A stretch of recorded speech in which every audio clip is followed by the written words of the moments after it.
सदनदेखि सडकसम्म राजनैतिक, आर्थिक, सामाजिक हर क्षेत्रका विषय र प्रसङ्ग यो कार्यक्रम आजको सन्दर्भ। नमस्कार, कार्यक्रम आजको सन्दर्भमा स्वागत छ। म दिपेश दाहाल। कार्यक्रम आजको सन्दर्भमा हामी देशभर भएका राजनैतिक, आर्थिक, सामाजिक हर क्षेत्रका विषयवस्तुहरूलाई विश्लेषणात्मक ढङ्गले प्रस्तुत गर्ने गर्छौँ। दर्शकवृन्द, बागमती प्रदेशको प्रदेश सभा बैठक आज पनि स्थगित भयो।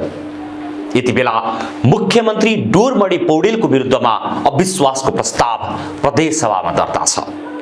नेकपा दाहाल नेपाल समूहले दर्ता गरेको अविश्वासको प्रस्तावमाथि छलफल हुन सकेको छैन। सभामुख सानुकुमार श्रेष्ठ बैठक स्थगित गरिरहेका छन्। अविश्वासको प्रस्ताव दर्ता गराउने दाहाल नेपाल पक्ष प्रदेश सरकार ढाल्ने होडमा छ भने सत्ता पक्ष नेकपाको ओली पक्ष सरकार जोगाउने दौडमा छ। यता प्रमुख प्रतिपक्षी दल नेपाली कांग्रेस के गर्ने भनेर आधिकारिक धारणा सार्वजनिक गर्न सकेको छैन। आखिर किन स्थगित भयो बागमती प्रदेश सभा बैठक? नेकपा दाहाल नेपाल समूह र नेपाली कांग्रेसको धारणा के? हेरौं एक रिपोर्ट। बिहिबार दिउँसो 2 बजेका लागि बोलाइएको बागमती प्रदेश सभा बैठक स्थगित भएको छ। सभामुख सानुकुमार श्रेष्ठले अर्को सूचना जारी नहुन्जेलसम्मका लागि प्रदेश सभा बैठक स्थगित गरेका छन्। प्रचण्ड माधव समूहका 45 जना सांसदले मुख्यमन्त्री डोरमणि पौडेल विरुद्ध अविश्वासको प्रस्ताव दर्ता गरेका छन्। उनीहरूले उक्त प्रस्तावमाथि छलफल गर्न पाउनुपर्ने भन्दै संसद बैठक बोलाउन माग समेत गरेका छन्। अब त कारण मैले हेर्दा त केही पनि देख्दिनँ। यो सरकारको विरुद्धमा अविश्वास प्रस्ताव सरकार दलको 45 जनाले अविश्वास प्रस्ताव राखिसके पछाडि, दर्ता भइसके पछाडि अब त्यो अविश्वासको प्रस्तावमा छलफल गर्नुपर्ने हो र छलफल गर्ने क्रममा चाहिँ दुईचोटि हामीलाई, एकचोटि 9:30 बजे राति र एकचोटि आज 6:30 बजे बिहान दुईचोटि बैठक बोलाएर बिना कारणै बैठक स्थगित गरिएको छ। र बैठक स्थगित गर्दाखेरि पनि कार्य परामर्श समितिको माननीय ज्यूहरूलाई राखेर छलफल गर्नुपर्ने हो र विपक्षी दलका दल प्रमुखहरूलाई राखेर छलफल गर्नुपर्ने हो र अविश्वासको प्रस्तावकर्तालाई राखेर प्रमुखलाई राखेर छलफल गर्नुपर्ने। यो गरिसके पछाडि बैठक राख्नुपर्ने हो। यो कुनै पनि बैठक नराखिकन हिजो प्रतिपक्षी दलका नेता, कांग्रेसका नेता र त्यस पछाडि अविश्वास प्रस्तावकर्ता लगायत त्यही दलको नेताहरूसँग छलफल गर्दाखेरि आज बैठक बोलाउने र त्यो विषयमा अविश्वासको प्रस्तावमा छलफल गराउने भन्ने कुरा सहमति भएर फर्किएको भन्नेसम्म मैले जानकारी पाएको थिएँ र एकाएक बैठक स्थगित भएको छ। यो विषयमा म चाहिँ गर्नुपर्ने कारण चाहिँ देख्दिनँ। यो अविलम्ब बैठक चाहिँ सुचारू गर्नको लागि हामीले सभामुखलाई आज विरोध पत्र बुझाएका छौँ।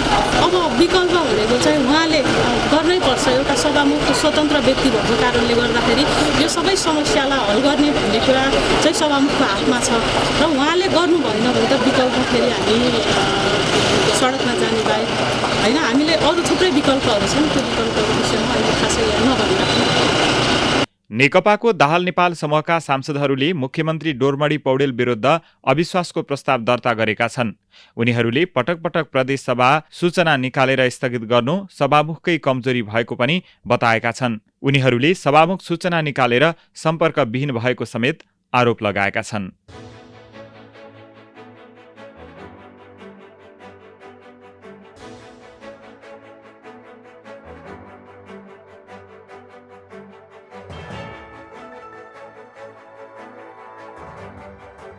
अविश्वासको प्रस्ताव एउटा प्रक्रिया रहेको कारण यस प्रक्रियामा बोल्न चाहने प्रदेश सभा सांसदहरूले बोल्न पाउनुपर्ने नेकपा दाहाल नेपाल समूहकी संसदीय दलकी नेत्री अष्टलक्ष्मी साक्यको भनाइ छ। पहिला संसद बैठक बस्ने गरी पहिला नै संसद सुचारू गर्ने भनेर सहमति भए पनि अविश्वासको प्रस्ताव दर्ता भएको 56 दिन हुँदा पनि संसद बैठक स्थगित गर्नु व्यवस्थामाथि नै प्रहार भएको साक्यको भनाइ छ। अलिअलि त त्यो परिहाल्छ, किन भन्दाखेरि मैले अघि पनि भने नि यो माथिबाट अलिकति प्रभावित पनि कुरा हो। किन भन्दाखेरि अब हामी त सङ्घ प्रदेश र स्थानीय तहको सम्बन्ध जोडिरहँदाखेरि माथिबाट पनि अलिअलि प्रभाव नपर्ला भन्न सकिन्न। फेरि अहिले देशै चाहिँ एउटा चाहिँ प्रतिगमनको स्थितिमा चाहिँ गइराखेको अवस्थामा पनि यो पनि एउटा चाहिँ प्रभाव चाहिँ यहाँ चाहिँ यसले चाहिँ प्रभाव प्रत्यक्ष पऱ्यो के भन्ने चाहिँ मलाई लाग्छ। त्यसको हकनाले चाहिँ यो हुनु हुँदैन। सङ्घको आफ्नै ढङ्गले जानुपर्थ्यो। प्रदेशको त आफ्नै अधिकार छ, आफ्नै स्वतन्त्र अधिकार छ नि त, आफ्नै नियम छ, आफ्नै विधि छ। त्यो ढङ्गले चाहिँ प्रदेशलाई छुनुपर्ने, रोक्नुपर्ने, त्यसलाई चाहिँ अर्मलाउनु पर्ने कुनै जरुरी चाहिँ म ठान्दिनँ कि माथिसम्म। तर भइराखेको छ यस्तो खालको अविश्वासको प्रस्ताव जबसम्म टुङ्गो लाउन सक्दैनौँ नि, हामी पार लाउँदैनौँ नि, यो स्थिति रहन्छ तबसम्म चाहिँ अरू विषय छिर्न पाइँदैन, गर्नु हुँदैन। यो नियमले पनि दिँदैन। त्यसो भएकोलाई अविश्वासको प्रस्ताव छिटो छलफल गर्नु, 1-2 दिनमै टुङ्ग्याउनु, मतलब छलफल गर्नु। त्यसपछि अनि यो कार्यविधि पनि बनाइसक्यो हो। त्यो कार्यविधिमा राखेर चाहिँ हामीले चाहिँ यसलाई चाहिँ यो प्रक्रिया चाहिँ कस्तो भन्दाखेरि मतदानमै जानुपर्छ। अनि मतदानमा जाउँ होइन, प्रक्रिया लिएर मतदानमा जाउँ। यो टुङ्गिसकेपछि त फेरि यो प्रदेशसभाबाट सुचारू रूपबाट अगाडि बढ्छ नि त। मजासँग अगाडि बढ्छ। कानुन छलफल गर्ने कि अथवा ध्यान आकर्षण गर्ने कि जनताको आवाज उठाउने कि के विषय छ त्यो सरकारले ल्याएर चाहिँ मजासँग चलाउन सकिन्छ भन्ने संसद हाम्रा आज हाम्रो जनता नेता लगायत बागमती प्रदेशका सम्पूर्ण सदस्य मानिसहरू, सचिवज्यू लगायत सम्पूर्ण पत्रकार साथीहरू, राष्ट्रिय सङ्घको कर्मचारीहरू सबैलाई हार्दिक नमस्कार। अस्ति हामी भर्खरै जस्तो लाग्छ पत्रकार साथीहरूसँग बसेर यस्तै अवरोधको बारेमा चाहिँ हामीले चाहिँ यहाँ धर्ना पनि बस्नु पऱ्यो, नारा पनि लगाउनु पऱ्यो, पत्रकार सम्मेलन पनि गर्नु पऱ्यो। त्यो बेला पनि बाध्यात्मक स्थिति थियो। सुचारू रूपबाट चाहिँ अगाडि बढ्नुपर्ने संसद अवरुद्ध पटक पटक अवरुद्ध चाहिँ गर्ने दुस्साहस चाहिँ गरिराख्नु भएको छ। र अब त्यसले गर्दाखेरि अस्ति भर्खरै पनि हामीले यो कदम चाल्नु पर्यो। आज फेरि चाहिँ उपसभा अब दिनुपर्ने हामीले सभामुख यो कुर्सीमा यहाँ चाहिँ सभामुख र उपसभामुख हुनुपर्ने 2 जना हुनुपर्ने, तर सभामुख हाम्रो चाहिँ साथमा छैन र हाम्रो फोन पनि उठाइराख्नु भएको छैन उहाँ। हिजोदेखि चाहिँ नि बिहानैदेखि भनौँ न, बिहानदेखि चाहिँ फोन गर्दाखेरि पनि उहाँ फोनमा चाहिँ हाम्रो सम्पर्कमा अहिलेसम्म आउनु भएको छैन। उहाँ कहाँ हुनुहुन्छ, कता हुनुहुन्छ, कुन ठाउँ मुलुकमा हुनुहुन्छ हामीलाई बल्ल बल्ल चाहिँ अब सचिवजी होइन अब यहाँ आएर चाहिँ यो चाहिँ म जे गर्नुपर्छ त्यो ढङ्गले अगाडि बढाउँछु भनेर भन्नुभएको छ। म उपसभामुखलाई धन्यवाद दिन चाहन्छु। हामी प्रदेश सदस्यहरूको यो चाहिँ नि अधिकार संसदको सङ्घीय संसदमा हामीले अगाडि बढिरहँदाखेरि हामीले बोल्न पाउने, हामीले कुरा राख्न पाउने, हामीले चाहिँ अविश्वासको प्रस्ताव दर्ता गर्न पाउने, छलफल गर्न पाउने हाम्रो चाहिँ अधिकारको कुरा। तर यो अधिकारमाथि चाहिँ आज चाहिँ ठाडै चाहिँ खुल्टिने चाहिँ काम गरेको छ। र अब माथि आदेश अब हामी जान्दैनौँ कहाँबाट आदेश आउँछ, कताबाट आदेश आउँछ होइन। सूचना ट्रान्स गर्नको लागि अस्ति पनि 9:17 राति 5 बजेपछि चाहिँ गर्न नहुने काम गर्यो। 9:17 सूचना ट्रान्स गर्यो। आज चाहिँ बिहान झिसमिसमै चाहिँ उठ्नै नपाइकन सूचना चाहिँ ट्रान्स गर्ने काम गर्यो। हिजो यहाँलाई पत्रकार साथीहरूलाई म प्रष्ट रूपबाट अवगत गराउन चाहन्छु। हिजो साँझसम्म हामी यही थियौँ र हाम्रो काङ्ग्रेसको दलको नेता इन्द्र बानियाजी, त्यसपछि सत्ता पक्षको चाहिँ एकजना प्रमुख सचेतक, सभामुख, सचिव आफै होइन। त्यसपछि हामी पनि चाहिँ दलको उपनेता अनि हाम्रो राजेन्द्र नेपालले हामी बसेर चाहिँ राम्रोसँग छलफल गऱ्यौँ। किन भन्दाखेरि अब आज 2 बजे संसद चल्नुपर्ने, प्रदेश सभा आज चाहिँ चल्नुपर्ने, बकाइदा मजासँग चल्नुपर्ने, अविश्वासको प्रस्तावमाथि छलफल गर्नुपर्ने। अनि त्यसो भएको हुनाले कसरी जाने त भनेर छलफल गरेर सूचना ट्रान्स गर्ने काम चाहिँ आज बिल्कुल नगरौँ। आज र भोलि चाहिँ छलफल चल्छ। जतिजना सदस्यले बोल्ने इच्छा राख्नुभयो उहाँले बोल्न पाउनु पर्यो नि त। अविश्वासको प्रस्ताव हो, यो प्रक्रिया एउटा प्रक्रिया हो, यसमा त बोल्न पाउनुपर्छ भनेर चाहिँ हामीले भनिरहँदाखेरि हुन्छ भन्ने कुराहरू पुरै सहमति भएको थियो। सहमति भएर चाहिँ हामी उठेर गयौँ। तर आज चाहिँ बिहानै चाहिँ उठ्नै नपाइकन चाहिँ उठ्न काम गरिरह्यो भन्ने कुरा खबर छक्क पऱ्यौँ हामी एकदमै। यो सङ्घीय चाहिँ नि जुन प्रणालीमाथि सङ्घीय प्रणालीमाथि ठाडो चाहिँ नि चुनौती दिँदैछ र सङ्घीय मूल्य मान्यतामाथि चाहिँ ठाडै आक्रमण गर्दैछ। मलाई त्यही लाग्छ। हामी सबै चाहिँ त्यसमा चिन्तित छौँ। हामीले बलिदानबाट ल्याएको सङ्घीय लोकतान्त्रिक गणतन्त्रमाथि आज चुनौती दिँदैछ, ठाउँमा बोल्दैछ। देशमा प्रतिगमन छ एकातिर, अर्कोतिर सङ्घीय संसद पनि चाहिँ सुचारू रूपबाट अगाडि नबढाउनुको लागि चाहिँ यो खालको निर्देशन, ठाडो निर्देशन भन्छु म, कहाँबाट आयो निर्देशन, ठाडो निर्देशनबाट यो सूचना जाँच गर्ने काम गरेको छ। यो घोर चाहिँ हामी बहस गर्न चाहन्छौँ, यो विरोध गर्न चाहन्छौँ। त्यसैले चाहिँ हामीले चाहिँ आज चाहिँ यो सम्पूर्ण कुरा चाहिँ यहाँ अविलम्ब प्रदेश संसद है प्रदेश संसद चाहिँ अविलम्ब चाहिँ यो सुचारू रूपबाट अब अगाडि बढाउनु पऱ्यो, चलाउनु पऱ्यो भनेर चाहिँ हामीले जोडदार चाहिँ अब ध्यान आकर्षण गराएका छौँ। त्यस भएको हुनाले चाहिँ अब धेरै कुरा भन्दा पनि कम्तीमा पनि चाहिँ नि अब यो डोरमणिको विरुद्धमा मुख्यमन्त्रीको विरुद्ध यो अविश्वासको प्रस्ताव हो। यो चाहिँ अब झन्डै 58 दिन होइन, 58 दिन चाहिँ 56 दिन भइसक्यो होइन। यत्रो समय भइसक्दाखेरि त यो त कुनै गाह्रो कुरा होइन नि त। एउटा लोकतन्त्र चाहिँ हामीले चाहिँ अगाडि बढाइरहँदाखेरि, संहितालाई चाहिँ संसदलाई अगाडि बढाइरहँदाखेरि यस्तो कुरा त धेरै कुराहरू आउँछ। फेस गर्नुपर्छ, छलफल गर्नुपर्छ, समझदारी बनाउनुपर्छ। एउटा विधि प्रक्रिया मार्फत चाहिँ लोकतान्त्रिक संस्कारयुक्त हामी हुनुपर्छ। यसरी चाहिँ विकास गर्नुपर्ने। तर भागै नलिने, छलफलै नगर्ने, भागेको भागे गर्ने, कुरै नगर्ने, फोनै नउठाउने यो खालको तरिकाबाट हामीले लोकतान्त्रिक संस्कार कसरी विकास गर्न सक्छौँ, कसरी चाहिँ लोकतन्त्रलाई बलियो बनाउन सक्छौँ, यो एकदम चिन्ताको विषय चाहिँ बनेको छ। त्यसो भएको हुनाले अब धेरै कुराहरू भन्दा पनि हामीले तत्काल तुरुन्तै यो आलटाल गर्न पाइँदैन, छिलासुस्ती गर्न पाइँदैन। र यसले गर्दाखेरि एउटा समस्या के आइसक्यो भन्दाखेरि अविश्वासको प्रस्ताव छलफल नहुने, अनि यो आलटाल गर्दै ढिलासुस्ती गर्दै लाने, लिङ्गरिङ गर्दै लाने, अर्को विषयहरू प्रवेश गर्न कुनै पनि अब स्थिति बन्न सक्ने अवस्था छैन।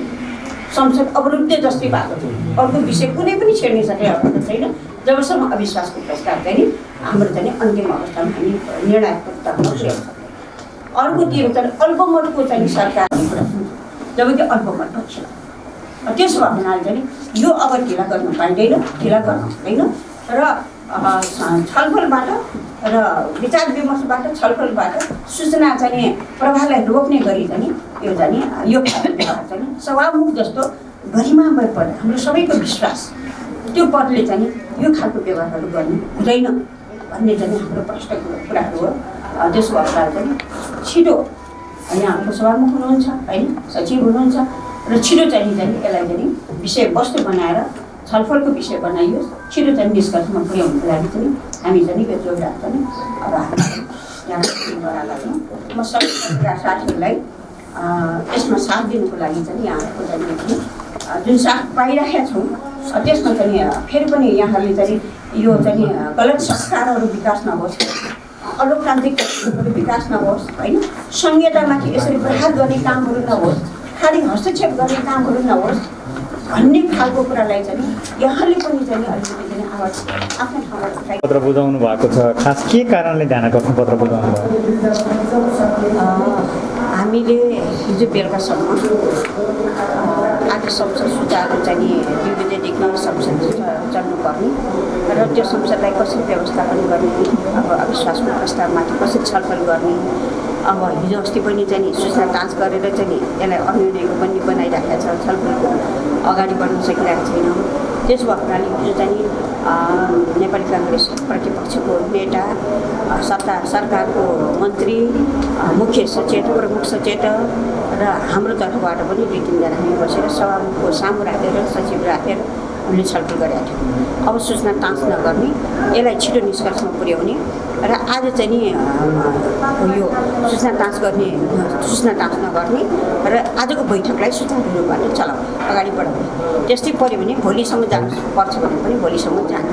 किन भन्दाखेरि सांसदहरूको, प्रदेश सदस्यहरूको त बोल्ने अधिकारको कुरा, अविश्वासको प्रस्ताव दर्ता गरेपछि लागेका कुरा भन्नु पाउनुपर्छ। त्यसो भएको हुनाले चाहिँ अब भोलिसम्म गयो भने पनि केही फरक पर्दैन भनेर एउटा समझदारीका साथ हामीले चाहिँ हिजो चाहिँ साँझमा व्यापक छलफल गरेर उठ्यौँ। र आज बिहान त उठ्नै नपाइकन चाहिँ सूचना आउँदाखेरि त छक्कै पऱ्यो। कहाँबाट निर्देशित हुन्छ, कहाँबाट परिचालित हुन्छ सभामुख, अनि यत्रो चाहिँ दलको हामी सबै दलहरू बसेर चाहिँ यसरी प्रतिपक्ष पनि बसेर छलफल गरिरहँदाखेरि हाम्रो कुरा सुनवाई नहुने, हाम्रो कुरालाई चाहिँ उहाँलाई कुनै प्रभाव नपर्ने, अनि कहाँबाट आएको सूचनाबाट चाहिँ कहाँबाट आएको निर्देशनबाट उहाँले चाहिँ सूचना तास गर्नु हो, हाम्रो आपत्ति त्यहाँनिर हो। अनि सूचना तास गर्नको लागि पनि यहाँ त कार्यव्यवस्था छ, कार्यव्यवस्थाको बैठकसम्म पनि बढाउनु भयो। यसरी मिच्दै चाहिँ यसलाई चाहिँ हल्का बनाउने काम गरेको छ। यो प्रदेशलाई चाहिँ औचित्यहीन हुने काम भइराखेको छ। यो चाहिँ असह्य कुरा हो। नेताजी यो सङ्घीय हिजो बेलुकासम्म प्रदेशसभामा टेबल भएका विषयमाथि छलफल गर्ने भनेर टेबल भए पनि बिहानै सूचना टाँस गरेर प्रदेशसभा स्थगित गरिनु ठूलो षड्यन्त्र भएको नेकपा दाहाल नेपाल समूहका प्रदेशसभा सदस्य प्रेमबहादुर पुलामी छिन्तुको भनाइ छ। अघि त्यहाँ पत्रकार सम्मेलनमा पनि कुरा आयो, ठुलो षड्यन्त्र यो भित्र चाहिँ नै मिसिएको हामीले महसुस गरेका छौँ। किनकि हिजो दिनभरि र बेलुका अबेरसम्म पनि छलफल गर्ने र के अरे सभामा टेबल भएको विषयहरूलाई ओपनली छलफल गर्ने, सबै मान्यजीहरूले चाहिँ बसेर छलफल गर्न पाउने, छलफल गरेर अगाडि बढ्ने, त्यसको कार्यविधि बनाउने भन्ने ठाउँसम्म पुगेर अनि मान्छे नहुँदै विषयमै सूचना टास गरेर अर्को सूचना नहुँदासम्मको लागि भन्नु त्यो घोर षड्यन्त्र छ भन्ने को बारेमा हामी आज विरोध गरेका छौँ, विरोध जनाएका छौँ। भोलि हामी अर्को कार्यक्रम बनाएर संसद तुरुन्त सुचारू गर्नको निम्ति हामी माग गर्छौँ, सुरुमा अनुरोध गर्छौँ, विरोध गर्छौँ। त्यति मात्रै होइन कि यहाँको प्रचलित नियम र कानुन अनुसार उहाँहरूलाई बाध्य पनि पार्छ। बागमती प्रदेशका मुख्यमन्त्री डोरमणी पौडेल विरुद्ध अविश्वासको प्रस्ताव दर्ता भइसके पश्चात मौन जस्तै देखिएको प्रमुख प्रतिपक्षी दल नेपाली काङ्ग्रेसले पनि संसद बैठक बसेर सभामा टेबल भएका विषयमाथि छलफल हुनुपर्ने बताइरहेको छ। अविश्वासको प्रस्तावको पक्ष विपक्ष कता मतदान गर्ने भन्ने विषयमा नबोलेको नेपाली काङ्ग्रेसले मतदान प्रक्रियामा भने भाग लिने नेपाली काङ्ग्रेसका प्रदेशसभा सदस्य छिरिङ लामाले बताउनुभयो। नेपाली काङ्ग्रेसको आधिकारिक धारणा हामीले अहिले नै सार्वजनिक गर्नुपर्छ भन्ने होइन, तर हामीले चाहिँ निर्णय पनि गरिसकेको अवस्था पनि होइन। हामीले चाहिँ हामी मतदानमा हामी समावेश हुन्छौँ, हामी मतदानमा एउटा न एउटा पक्षलाई हामी मतदान गरेर नै अझै हामी अगाडि बढ्छौँ। हामीले यो कुरामा चाहिँ यो तपाईँको मतदानभन्दा केही समय अगाडि मात्रै हामी यो आधिकारिक निर्णय गर्छौँ र सम्पूर्णलाई एकसाथ जानकारी गराउँछौँ। हामी अहिले नै हतार गरेर चाहिँ निर्णयमा पुग्नुपर्छ भन्नेमा हामी मान्यज्यूहरू कोही पनि त्यो कुरामा चाहिँ छैन, दुविधामा छैन। हामी निर्णय गरेर सर्वसम्मत रूपमा हामी निर्णय गर्छौँ भन्ने कुरामा चाहिँ हाम्रो सम्पूर्ण मान्यज्यूहरूले अस्ति चाहिँ कुरा राखिसक्नु भएको छ। 110 सदस्य प्रदेशसभामा 80 जना नेकपाका सांसद छन्, जसमध्ये आफूहरूसँग 49 जना सांसद रहेको प्रचण्ड नेपाल पक्षको दाबी छ। माथिल्लो तहबाट आदेश आएकाले सभामुख पछि हटेको प्रचण्ड नेपाल समूहका स्थायी कमिटी सदस्य एवं बागमती प्रदेश संसदीय दलकी नेता अष्टलक्ष्मी साक्यको भनाइ छ। दर्शकवृन्द, 110 सदस्यीय प्रदेश सभामा 80 जना नेकपाका सांसद छन्, जसमध्ये आफूहरूसँग 49 जना सांसद रहेको प्रचण्ड नेपाल पक्षको दाबी छ। यति बेला मुख्यमन्त्री डोरमणी पौडेल विरुद्ध अविश्वासको प्रस्ताव के हुने हो आम जनताको चासोको विषय बनेको छ। दर्शकवृन्द, बागमती प्रदेशको राजधानी हेटौडामा रहेको सञ्चो अस्पताल मङ्गलबार एकाएक तोडफोड भयो। मकवानपुरको बकैया गाउँपालिकाका एक बिरामीको उपचारका क्रममा अस्पतालमा मृत्यु भएपछि आक्रोशित बिरामीका आफन्तले अस्पताल तोडफोड गरे। आफन्तहरूले अस्पतालको लापरवाहीका कारण बिरामीको मृत्यु भएको बताएका छन्। यद्यपि कुरोको चुरो चाहिँ के हो त, हेरौँ एक रिपोर्ट।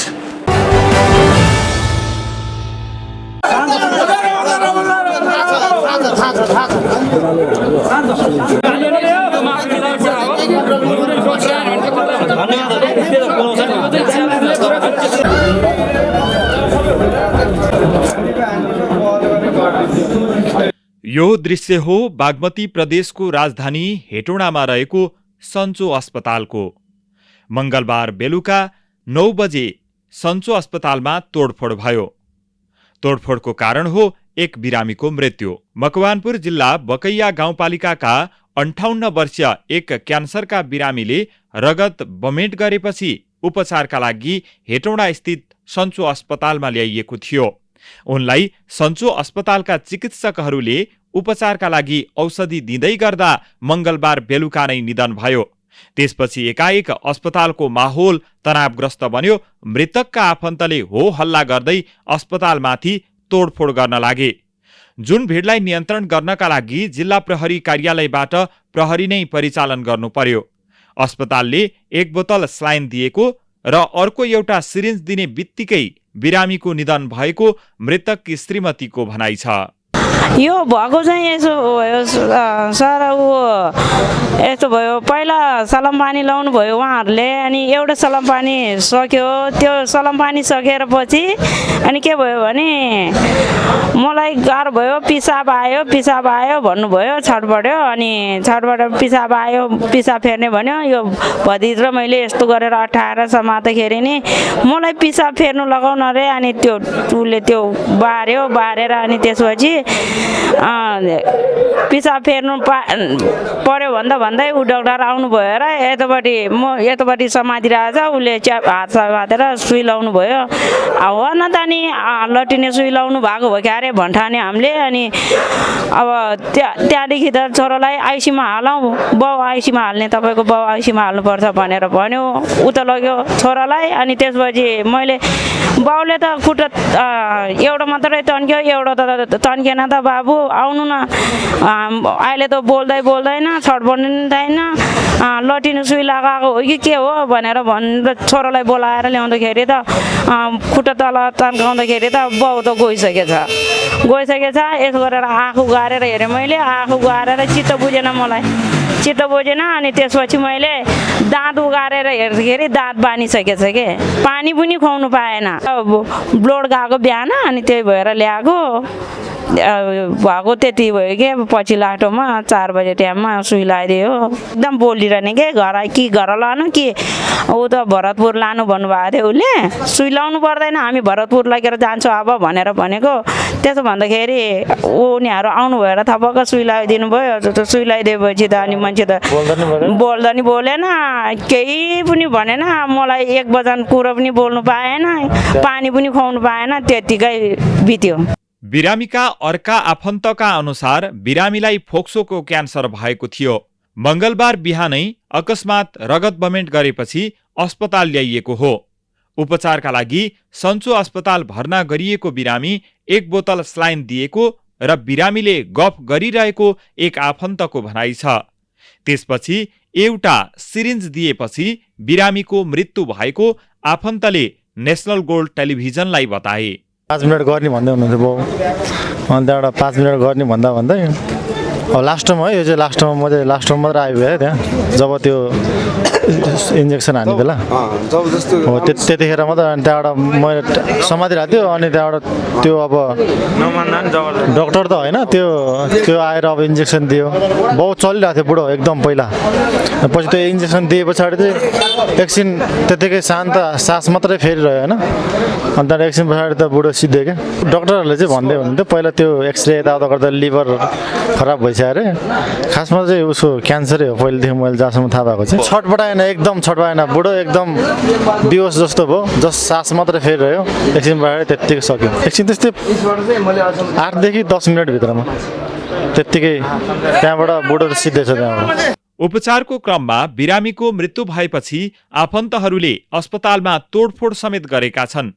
यसरी उपचारको क्रममा बिरामीको मृत्यु हुँदा अस्पतालमाथिको विश्वास गुम्ने गर्दछ भने अस्पतालमा काम गर्न आउने चिकित्सकहरूको समेत अस्पतालप्रतिको बुझाइ फरक हुने गरेको तथ्य हामीमाझ जगजाहेरै छ। हवस् त, कार्यक्रम आजको सन्दर्भ यति नै। भोलि फेरि नयाँ विषय वस्तुका साथ उपस्थित हुने नै छौँ। तबसम्मका लागि बिदा दिनुहोस्। हेर्दै रहनुहोला नेसनल गोल्ड टेलिभिजन। नमस्कार।